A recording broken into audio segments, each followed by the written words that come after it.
নমস্কার নমস্কার নমস্কার নমস্কার নমস্কার নমস্কার নমস্কার নমস্কার আপনাদের সবাইকে সবাইকে সবাইকে নমস্কার জানাচ্ছি। আপনাদের সৌমিত্র বসু সবাইকে অজস্র অজস্র অজস্র শুভকামনা জানাচ্ছে, সবাইকে স্বাগত জানাচ্ছে আজকের এই শরণাগত অনুষ্ঠানে এবং সবাইকে শুভ সকাল জানাচ্ছে। শুভ সকাল, শুভ হোক, সকলের শুভ হোক। আজকে আমাদের বাঙালিদের কাছে হয়তো ততটা নয়, কিন্তু আমাদের বাঙালিদের প্রতিবেশী যারা, যাদের ভাষা তো আমি অন্তত শুনলে বুঝতে পারি, দিব্য বুঝতে পারি একাধটা জায়গা ছাড়া, অহমিয়া যারা, আসামের মানুষ বা অহোম রাজ্যের মানুষ, তাদের কাছে এটা একটা খুব সুন্দর দিন, একটা বিশেষ উৎসবের দিন। আজকে অহোম দিবস। এই অহোম দিবসের পেছনে একটা গল্প আছে। এই অহোম রাজা, প্রথম অহোম রাজা যিনি, তার নাম হচ্ছে সিউকাফা। এই সিউকাফা আবির্ভূত হয়েছিলেন এই আজকের তারিখে 2রা ডিসেম্বর। সেই জন্য আজকে হচ্ছে অহোম দিবস। এবারে বেণীমাধবশীলের পঞ্জিকা অনুযায়ী আজকের দিনটার কথা বলি। আজকে 16ই অগ্রহায়ণ 1431, ইংরেজি 2রা ডিসেম্বর 2024, সোমবার। প্রতিপদ। সূর্যোদয়ের সময় সকাল 6টা বেজে 6 মিনিট। বাবা, কত বেলা করে সূর্যদেব উঠছেন। আমাদের শরণাগত শুরু হয়ে যাবার 1 ঘন্টারও বেশি পরে। আর সূর্যাস্তের সময় বিকেল 4টে বেজে 48 মিনিট। নক্ষত্র জ্যেষ্ঠা। জন্মে বৃশ্চিক রাশি, বিপ্রবর্ণ, রাক্ষসগণ। অপরাহ্ন 4টে বেজে 7 মিনিট গতে, ধনু রাশি, ক্ষত্রিয় বর্ণ। আমাদের হোয়াটসঅ্যাপে চিঠি পাঠাবার নাম্বার 9831922927।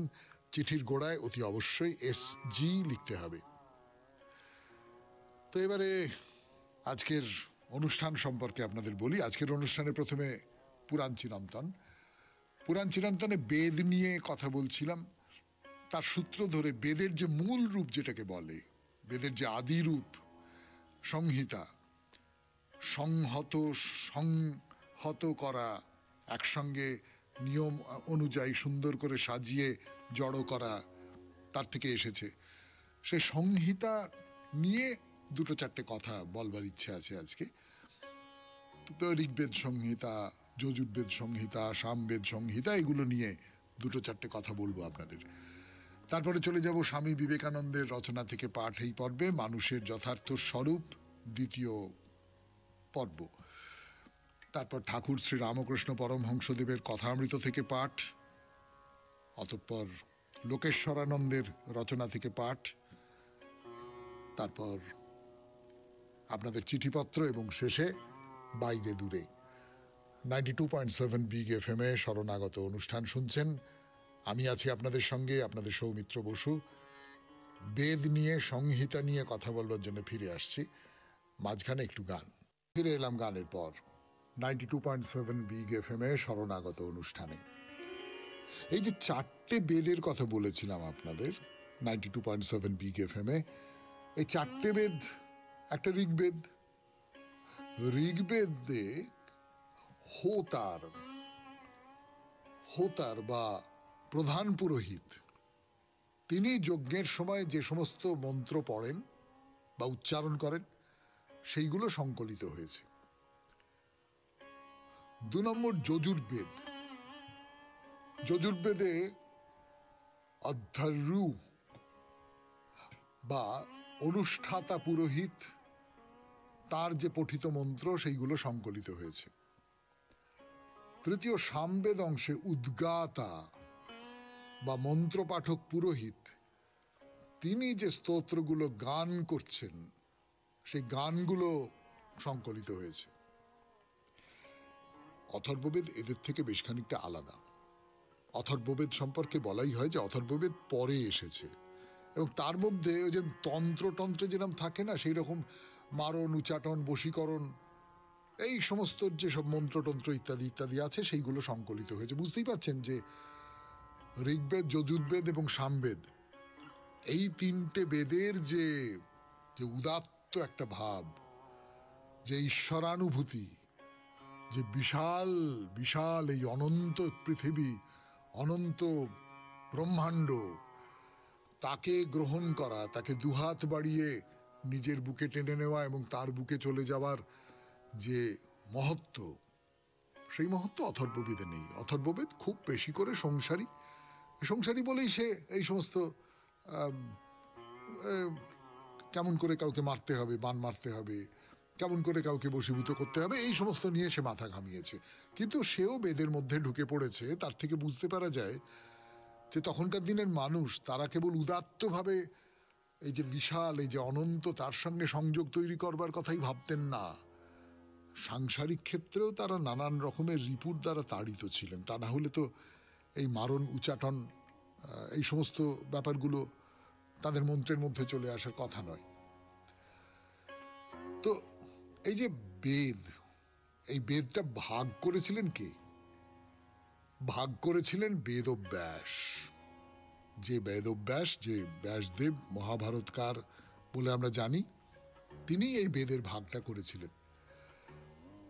তো আগে বেদ একটাই ছিল, কিন্তু দাপর যুগে যখন দেখা গেল যে মানুষ অনেক কাল ধরে বাঁচছে না, তার আয়ু কমে গেছে, তার গুণপনা কমে গেছে, তার বোধশক্তি কমে গেছে, তখন তিনি বেদকে চারটে, বা যেটা বলা হয় তিনটে, হয় চারটে নয় তিনটে, এইটা নিয়ে একটা তর্ক আছে, এই তিনটে ভাগে ভাগ করেন। এই যে বেদব্যাস নামটা, আসলে তো নাম হচ্ছে ব্যাসদেব। এই বেদব্যাস নামটা কিন্তু ওই ভাগ করবার জন্য, বেদকে যিনি ভাগ করেছেন তিনি হচ্ছেন বেদব্যাস। এই যে ভাগটা করলেন, এই ভাগগুলোকে তিনি আরো নানান শাখায় বিভক্ত করেছিলেন। এটা হলো একটা কাহিনী। আর একটা কাহিনী বলছে, সেটা ভাগবত পুরাণে আছে। বলছে ত্রেতা যুগের একেবারে সূচনায় রাজা পুরুরবাকে নিয়ে কিন্তু বেদে, ঋগ্বেদে শ্লোক আছে। তো সেই পুরুরবা তিনি আদি বেদকে তিন ভাগে ভাগ করেছিলেন। তো এইবারে আপনাদের বলবো ঋগ্বেদের কথা 92.7 বিগ এফএম এ শরণাগত অনুষ্ঠানে। তার আগে একটু গান শুনে নি। গান শেষ, কথা শুরু, বেদের কথা 92.7 বিগ এফএম এ শরণাগত অনুষ্ঠানে। এই যে তিনটে বা চারটে বেদের কথা বললাম, অথর্ববেদকে যদি বাদও দিই তাহলে তিনটে বেদের কথা বললাম। এই তিনটে বেদের মধ্যে আমরা সকলেই জানি সবচেয়ে পুরনো বেদ হচ্ছে ঋগ্বেদ, এবং খুব গুরুত্বপূর্ণ। এর প্রধান আলোচ্য বিষয় হচ্ছে পরমাত্মা, আত্মা, প্রকৃতি। অর্থাৎ তখনকার দিনের যে আর্য ঋষিরা, তারা তো মানুষের তৈরি যা কিছু, তার তুলনায় প্রকৃতির তৈরি যা কিছু, তার মধ্যে বেশি বাস করতেন। অর্থাৎ একটা কুটির নির্মাণ করেছেন, হয়তো একটা যজ্ঞস্থল আছে, কি এইরকম কিছু আছে, নদীর ধারে গাছপালা, অরণ্য। এই যে গাছপালা, অরণ্য, নদী, সমুদ্র, বিশাল যা কিছু অনন্ত।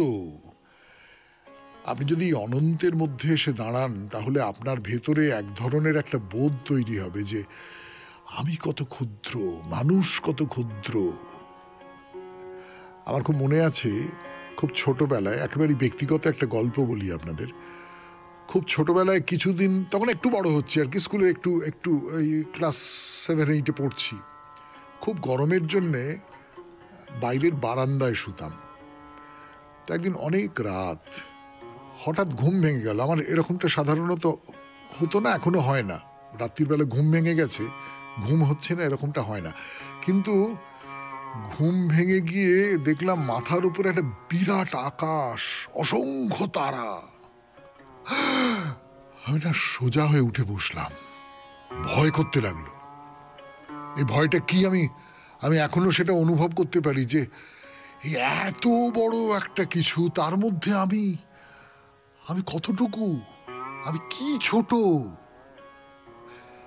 এই যে বোধটা আমার তুলনায় অনেক বেশি গুণে ক্ষমতাশালী, অনেক বেশি গুণে কবিত্ব শক্তির অধিকারী, অনেক বেশি গুণে অনুভব শক্তির অধিকারী যে সমস্ত ঋষিরা, তারা এই অনন্তের মুখোমুখি হয়েছেন। আজকে মানুষের তৈরি সভ্যতা আমাদের দৃষ্টিকে খুব ছোট করে দিয়েছে, আমাদের চোখ আটকে যায়। তাদের চোখ তো কোথাও আটকে যেত না। ফলে তারা এই যে বৃহৎ অনন্ত, তাকে দেখে তারা যে মন্ত্র উচ্চারণ করছেন, তাদের উপলব্ধির কথা উচ্চারণ করছেন, সেই হলো বেদ। ঋগ্বেদের মধ্যে সেইটা আছে। তো এই যে 10টা মণ্ডল, এই 10টা মণ্ডলের মধ্যে আছে 1028টা বৈদিক সংস্কৃত সূক্ত। এই সূক্তগুলোতে মোট 10,552টা ঋক আছে। ঋক মানে মন্ত্র। ঋক বা স্তুতি গানের সংকলন হলো ঋগ্বেদ সাহিত্য বা ঋগ্বেদ সংহিতা।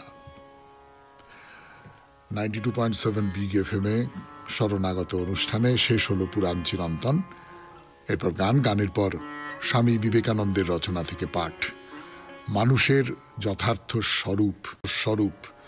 শুনছেন শরণাগত 92.7 বিগ এফএম-এ। কোন বিদ্যালয়ে কতকগুলি বালক বালিকার পরীক্ষা হইতেছিল। পরীক্ষক ওই ছোট ছেলে মেয়েগুলিকে নানারূপ কঠিন প্রশ্ন করিতেছিলেন। অন্যান্য প্রশ্নের মধ্যে এই প্রশ্নটিও ছিল, পৃথিবী পড়িয়া যায় না কেন? অনেকেই প্রশ্নটি বুঝিতে পারি নাই, সুতরাং যাহার যাহা মনে আসিতে লাগিল সে সেই রূপ উত্তর দিতে লাগিল। একটি বুদ্ধিমতী বালিকা আরেকটি প্রশ্ন করিয়া ওই প্রশ্নটির উত্তর দিল, কোথায় পড়িবে? প্রশ্নটি তো ভুল। জগতে উঁচু নিচু বলিয়া তো কিছুই নাই। উঁচু নিচু জ্ঞান আপেক্ষিক মাত্র। আত্মা সম্বন্ধেও সেই রূপ। আত্মার জন্ম মৃত্যু সম্বন্ধে প্রশ্ন একেবারে অর্থহীন। কে যায়, কে আসে, তুমি কোথায় নাই? এমন স্বর্গ কোথায় আছে যেখানে তুমি পূর্ব হইতেই অবস্থিত নও? মানুষের আত্মা সর্বব্যাপী। তুমি কোথায় যাইবে, কোথায় যাইবে না? আত্মা তো সর্বত্র। সুতরাং জ্ঞানী বা সিদ্ধ পুরুষের পক্ষে এগুলি শিশুর কল্পনা। এই জন্ম মৃত্যুরূপ বালসুলভ ভ্রম, এই স্বর্গ নরক সবই একেবারে অন্তর্হিত হইয়া যায়। যাহারা প্রায় সিদ্ধ, তাহাদের পক্ষে উহারা ব্রহ্মলোক পর্যন্ত নানাবিধ দৃশ্য দেখাইয়া অন্তর্হিত হয়। অজ্ঞানীর পক্ষে ওইগুলি থাকিয়া যায়।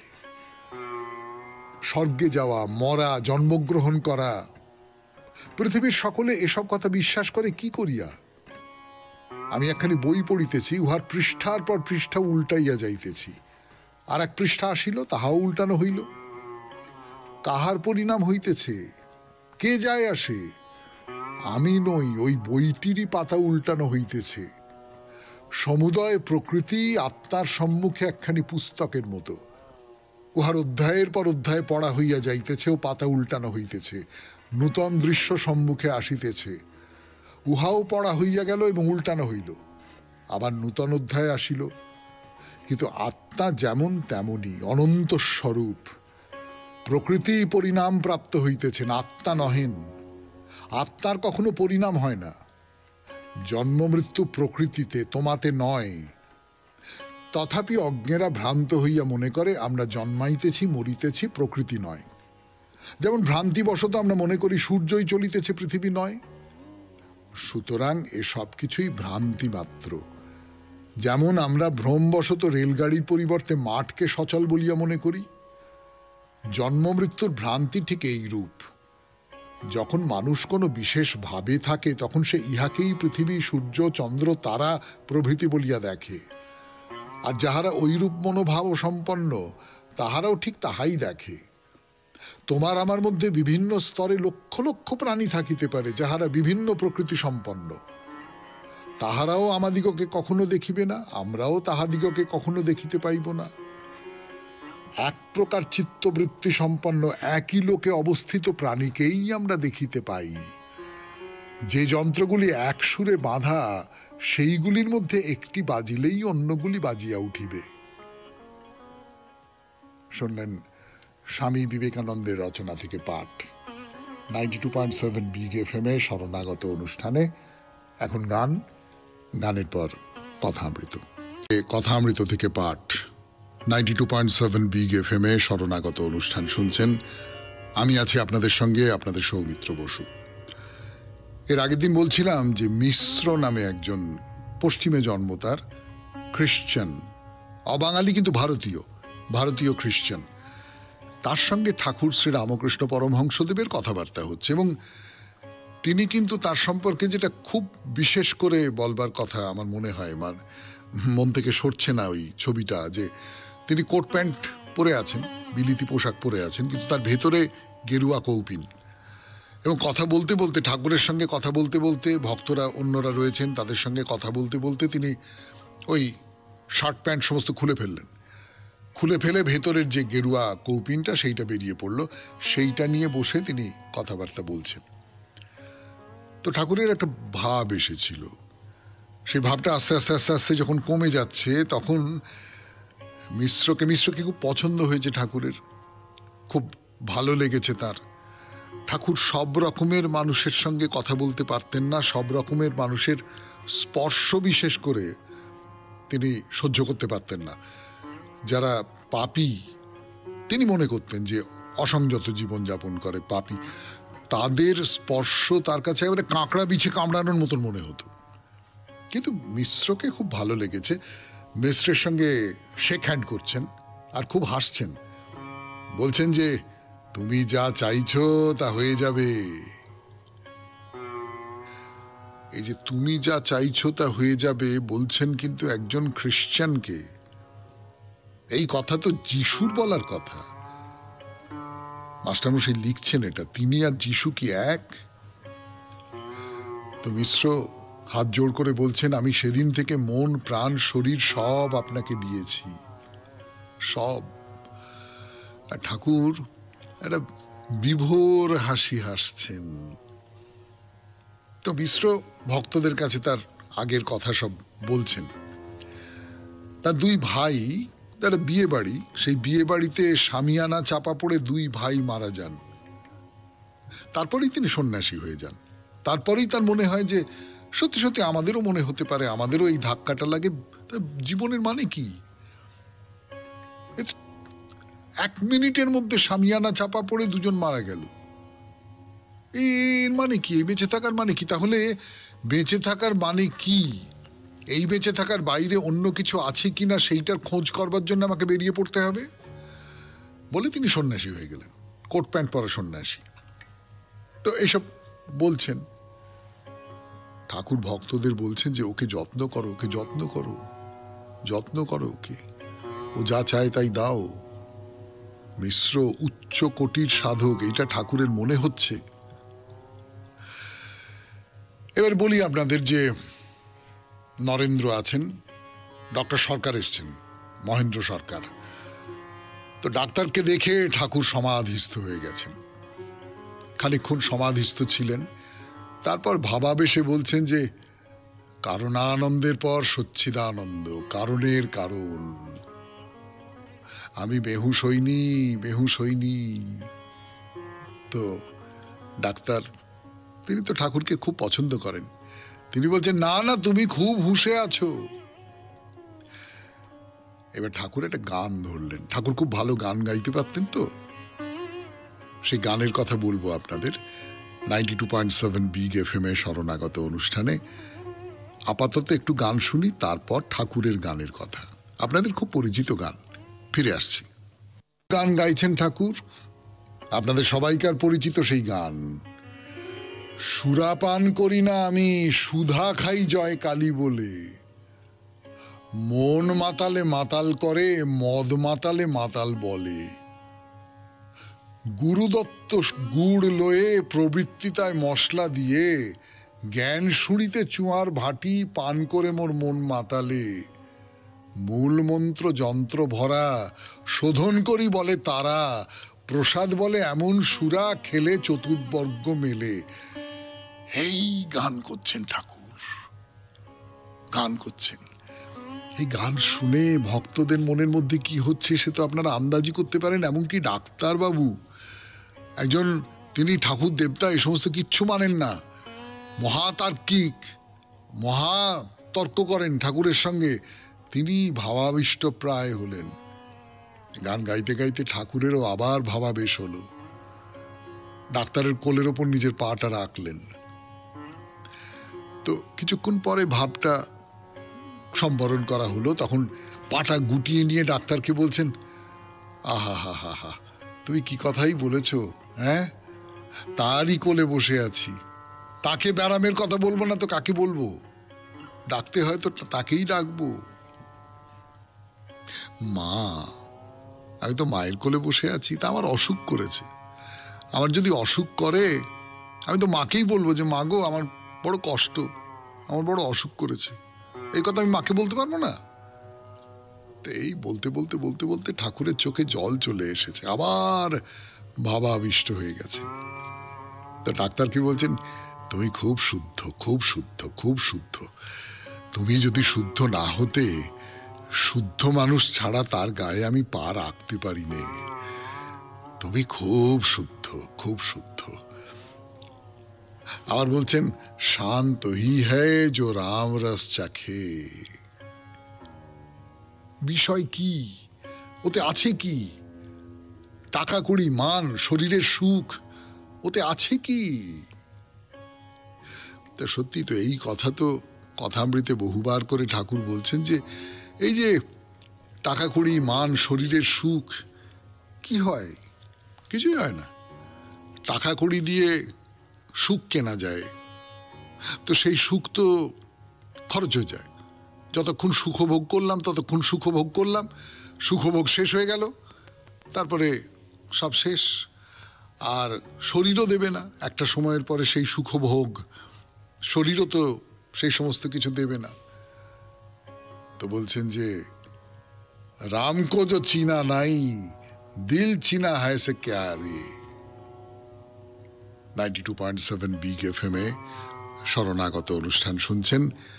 কথামৃত শেষ করে এবার স্বামী লোকেশ্বরানন্দের রচনা থেকে পাঠ। ফিরে আসছি গানের পর। আমি লোকেশ্বরানন্দের রচনা থেকে পাঠ করছি। রচনার নাম নম্রতা। প্রত্যেক ধর্ম একই কথা বলে, নম্র হও, বিনয়ী হও। কেন নম্র হওয়ার এত কি প্রয়োজন? তার উত্তর এই, আমরা সাধারণত নিজেদেরই ভালোবাসি। আত্মপ্রীতি নামক এই যে ব্যাধি, এর থেকে দম্ভ, অহংবোধ, আত্মাভিমান ইত্যাদি যাবতীয় উপসর্গের সূত্রপাত।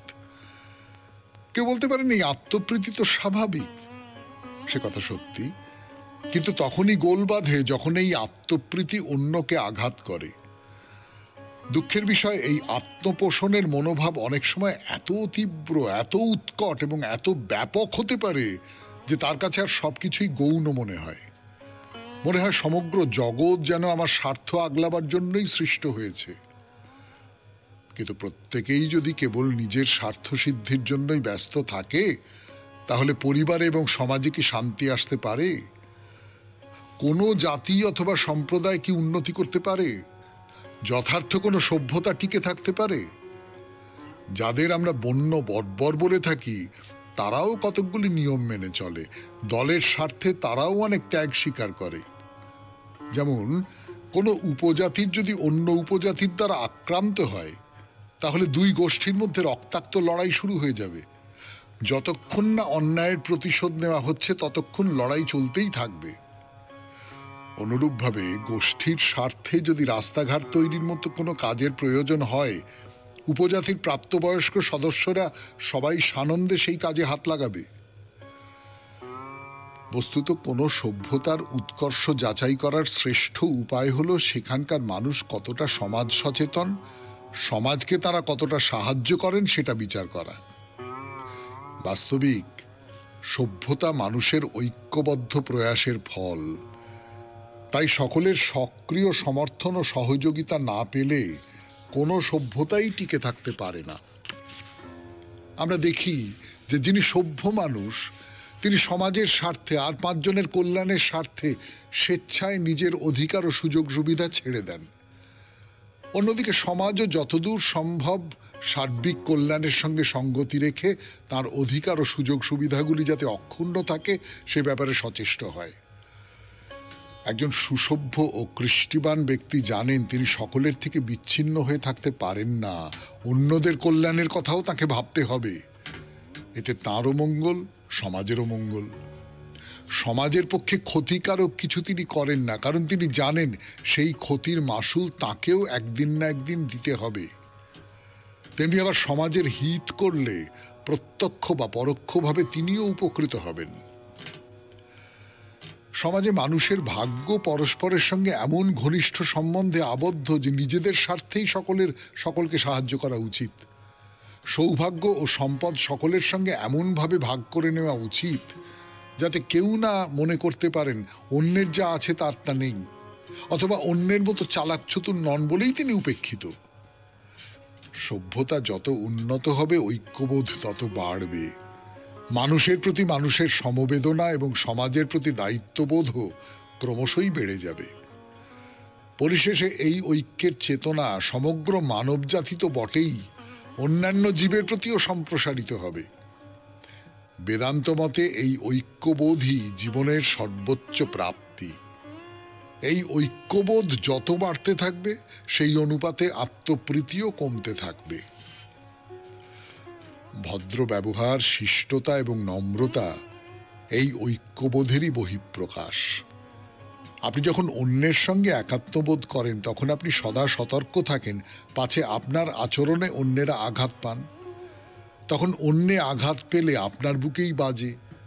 তখন আপনি কোনো কিছু নিয়ে দম্ভও করতে পারেন না, কারণ দম্ভ করা মানে অন্যের কাছে নিজের শ্রেষ্ঠত্ব জাহির করা। যখন এই সকলেই স্বরূপত এক, তখন কি করে আপনি অন্যের চেয়ে শ্রেষ্ঠ হতে পারেন? শুনলেন স্বামী লোকেশ্বরানন্দের রচনা থেকে পাঠ। রচনার নাম নম্রতা। এরপর গান, গানের পর চিঠিপত্র। চিঠি লিখেছেন ডক্টর কেশব সিংহ রায়, চন্দন নাগরিক। পুজোর দিনগুলো তার কেমন করে কাটলো সে কথা বলেছেন তিনি।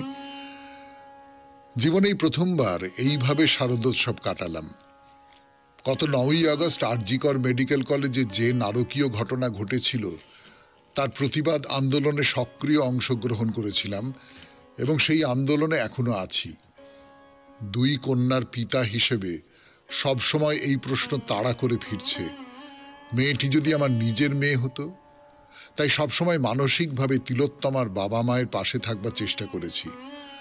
আমার প্রাণের প্রিয় ছাত্রছাত্রীদের আন্দোলনে যথাসাধ্য সামিল হয়েছি। তিলোত্তমা নিজের বাড়িতে দুর্গাপুজো চালু করেছিল, আর আজ তার বাড়ির কি অসহনীয় অবস্থা। এরই ফলস্বরূপ এই বছর দুর্গা, লক্ষ্মী, কালী, জগদ্ধাত্রী কোনো পুজোয় মণ্ডপে যায়নি। এমনকি আমার বর্ধমান জেলার গ্রামের বাড়ির পারিবারিক পুজোতেও যায়নি। আমার জীবনে এই ঘটনা বিরলতম। কিন্তু আমাদের মন্দির সম হাসপাতালে নিয়মিত গেছি ও যথাযথ দায়িত্ব পালন করেছি। বিভিন্ন প্রতিষ্ঠানের দুস্থ মানুষ ও বাচ্চাদের পুজোর নতুন জামা কাপড় দানের অনুষ্ঠানে সক্রিয় অংশগ্রহণ করেছি। সেগুলির বিশদ বিবরণ এখানে অরুচিকর এবং নিষ্প্রয়োজন। ঠাকুরের কাছে প্রার্থনা করি তিলোত্তমা যেন সুবিচার পায়, তার বাবা মায়ের মনে একটুও যেন শান্তি ফিরে আসে। পরম পুরুষ শ্রী রামকৃষ্ণদেব বলতেন, ঈশ্বরের ইচ্ছা ছাড়া গাছের একটি পাতাও নড়ে না। সেই ঈশ্বর কি তার অস্তিত্ব প্রমাণ করবেন না? সকলকে শারদ শুভেচ্ছা জানাই। জগতের সমস্ত অন্ধকার মুছে যাক। ডক্টর কেশব সিংহ রায়, চন্দন নাগরিক। হ্যাঁ, এই চিঠির পরে আর কি বা বলবার থাকতে পারে। অনেকেই এইরকম করেছেন। কোনো ঘটনা যেটা বৃহত্তর মানুষের মনে প্রবল ধাক্কা দেয়, সেই রকম একটা ঘটনার সূত্র ধরে পুজোয় কোথাও ডক্টর কেশব সিংহ রায় যাননি, অংশগ্রহণ করেননি। এটা হয়তো অনেককেই প্রতিবাদে অনুপ্রাণিত করবে। এবারে বাইরে দূরে 92.7 বিগ এফএম-এ শুনছেন শরণাগত। রাজস্থানে উদয়পুরের কাছে একটি গ্রাম, সেই গ্রামে আমরা এখন এসেছি অম্বিকা মাতার মন্দির দেখবার জন্যে। সেই মন্দির গর্ভগৃহে প্রবেশ করব এখন। জগৎ গ্রামের এই যে অম্বিকা মাতার মন্দির, কিন্তু প্রবেশ করবার আগে গোটা মন্দিরটা আমরা যা কিছু দেখেছি সেটা প্রায় একটা ভুরি ভোজের মতো আর কি, শিল্পের ভুরি ভোজ এরকম বলতে পারেন। অসাধারণ সমস্ত অলঙ্করণ, অসাধারণ মানে যে কারণে একে মেওয়ারের খাজুরাহ বলা হয়। খাজুরাহ যেমন তার অজস্র অলঙ্করণ পাথরের গায়ে তাই দিয়ে বিখ্যাত, এই মন্দিরটিও তাই। আপনারা যদি কখনো সশরীরে দর্শন করতে চান তাহলে যাবেন। বহু প্রাচীন মন্দির, দশম শতাব্দীতে তৈরি, এবং সেই মন্দির একেবারে দেখবার মতন একটা মন্দির যাকে বলে। তো যাই হোক, আমরা এইবারে তো গর্ভগৃহের ভেতরে প্রবেশ করছি। গর্ভগৃহর গেটটা তো আটকানো। দেবী আয়তনে ছোট, ছোট্ট, এত বড় একটা মন্দির, এত বিখ্যাত একটা মন্দির, বড় না হোক বিখ্যাত তো বটেই। দেবীর আয়তন কিন্তু ছোট, কিন্তু বড় সুন্দর, বড় সুন্দর। আরে ঝকঝক ঝকঝক করছে, দেখলে মন ভালো হয়ে যায়। মানে একেবারে গর্ভগৃহের ভেতরে তো প্রবেশ করতে দেওয়া হবে না, কিন্তু বাইরে থেকে যতটুকু দেখা যায়, যতটুকু দর্শন করা যায়, সুন্দর মূর্তি, সবুজ আর লাল কাপড় দিয়ে সেই মূর্তিকে সাজিয়ে রাখা হয়েছে। আর একটা কথা না বলে পারছি না, এই মন্দিরে তো দেবদেবীদের প্রচুর ছোট ছোট মূর্তি রয়েছে, পুজো করা হয় যে দেবতা এবং দেবীদের, কিন্তু তার বাইরে প্রচুর পরিমাণে আছে সাধারণ মানুষের নানান মূর্তি, এবং বিশেষ করে তখনকার দিনের শিল্পীদের মূর্তি। মানে শিল্প কারিগরেরা বা শিল্পীরাই, শিল্পী তো বলবো, শিল্প কারিগর কেনই বা বলবো, শিল্পীরাই অন্য শিল্পীদের মূর্তি তৈরি করেছেন এবং সেই মূর্তি মানুষের সামনে উপস্থাপিত করছেন। এবং তার মধ্যে গায়ক, বাদক, নর্তক, নানান ধরনের মূর্তি, তাদের নানান ভঙ্গিমা সহ সেইখানে খোদাই করা আছে। মানে একই কথা হয়তো বারবার বলছি, মন্দিরের ভেতরে এমন কোনো জায়গা নেই যেখানে অলঙ্করণ নেই। মানে এমনকি মন্দিরের মধ্যে যেটাকে ওই ওদের ভাষায় বলে স্বচ্ছতা গৃহ, মানে যেটা ইউরিনাল আর কি, সেটাকেও একটা মন্দিরের আকার দেওয়া হয়েছে। হ্যাঁ, এবং সেখানেও সব বাইরে অন্তত অপরূপ সব কারুকার্য করে দেওয়া হয়েছে। এবং আরেকটা মজার জিনিস দেখবেন, সেই মজার জিনিসটার কথা বলবো 92.7 বিগ FM এ শরণাগত অনুষ্ঠানে। তার আগে একটু গান শুনে নি। 92.7 বিগ FM এ শরণাগত অনুষ্ঠানে যে মজার জিনিসটা দেখবার কথা বলছিলাম আপনাদের এক্ষুনি, সেটা হচ্ছে যে মন্দিরের তো একটা অলঙ্করণের দিক রয়েছে, একটা সৌন্দর্যের দিক রয়েছে, সেটা খুব সুন্দর করে সাজানো, কিন্তু প্রয়োজনের যে দিকগুলো, সেই দিকগুলো কিরকম বুদ্ধি করে করে করা হয়েছে এবং তার সঙ্গেও কেমন করে শিল্প সুষমাকে মিশিয়ে দেওয়া হয়েছে, সেটা একটা দেখবার মতন ব্যাপার। কিরকম ধরুন, আপনি মন্দিরের ভেতর থেকে জল বেরিয়ে আসে, তো মানে দেবীকে স্নান করানো হয়, দেবীর পায়ে জল দেওয়া হয়, পাদোদক যাকে বলে, সেই যে জলগুলো, সেই জলগুলো কোথা দিয়ে বেরোবে? রেন পাইপ দিয়ে বেরোবে, একটা পাইপ আছে, সেই পাইপ দিয়ে বেরোবে, এবং সেই পাইপটা যে বেরোচ্ছে, বেরিয়ে একটা জায়গায় জমা হচ্ছে, তাতেও অসাধারণ সমস্ত অলঙ্করণের কাজ। একটা জায়গায়, এই পাইপের কথা বলি, মাটির পাইপ লাগানো আছে, এবং একটা ময়ূর সেই পাইপটাকে ধরে রেখেছে। তো এই রকম করে পুরো মন্দিরটা সাজানো। ধরুন আপনি তো মন্দির দেখতে দেখতে দেখতে দেখতে ক্লান্ত হয়ে পড়েছেন, জল খাবেন, তা আপনাকে যিনি নিয়ে যাচ্ছেন সঙ্গে করে, তিনি বললেন যে ওইখানে জল আছে দেখুন। সেখানে জল খেলেন, একটু হাত পা ছড়িয়ে বিশ্রাম করবার জায়গা। তো এই জল খাবার যে জায়গা, সেটাকেও একটা মন্দিরের চেহারা দেওয়া হয়েছে। থামের গায়ে একটা শিলালিপির কথা বলেছিলাম আপনাদের, তো মন্দিরের ভেতরে সেই শিলালিপিটা রয়েছে, মন্দিরের থামের গায়ে উৎকীর্ণ করা। বাইরেও একটা শিলালেখও আছে। তার থেকে বুঝতে পারা যায় সাবরা বলে একজন মানুষ 1017 সালে এই মন্দিরটা তৈরি করেছিলেন। 1017 সালে। এবারে আসি ছোট্ট একটা মন্দিরের সামনে, তাতে যে খুব অলঙ্করণ আছে তা নয়। তো সেখানে অধিষ্ঠান করছেন মহাদেব। মহাদেব মানে যে কোনো দুর্গা মন্দিরে তাকে তো দেখা যাবেই, আপনারা খুব ভালো করে জানেন। আর প্রচুর মিথুন মূর্তি আছে এই মন্দিরের দেওয়ালের গায়ে, প্রচুর মিথুন মূর্তি। আমাদের কোণারকের সূর্য মন্দিরে যেমন আছে, খাজুরাহে যেমন আছে, সেই রকম প্রচুর নারী পুরুষের যে মিলনের মুহূর্ত, নারী পুরুষের যে শারীরিক সম্পর্কের যে নানান বিভঙ্গ, সেইগুলো সব রয়েছে। তো এইটা কেন, এইটা কেন সে কথা বলবো, কিন্তু আজকে নয়, আজকে সময় শেষ। আবার আগামী দিনে 92.7 বিগ FM এ শরণাগত অনুষ্ঠানে। আমাদের হোয়াটসঅ্যাপে চিঠি পাঠাবার নাম্বার 9831922927। চিঠির গোড়ায় অতি অবশ্যই SG লিখতে হবে। শেষ হয়ে হইল না শেষ, কবিতা বাকি আছে তো, তাহলে এখন সময় কবিতার।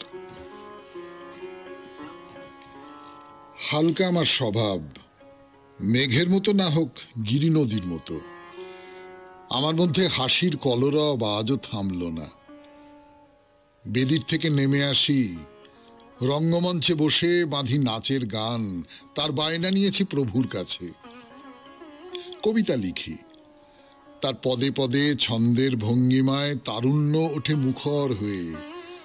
ঝিঝির খামবাজের ঝংকার দিতে আজও সে সংকোচ করে না। আমি সৃষ্টিকর্তা পিতামহের রহস্য সখা। তিনি অর্বাচীন নবীনদের কাছে প্রবীণ বয়সের প্রমাণ দিতে ভুলেই গেছেন।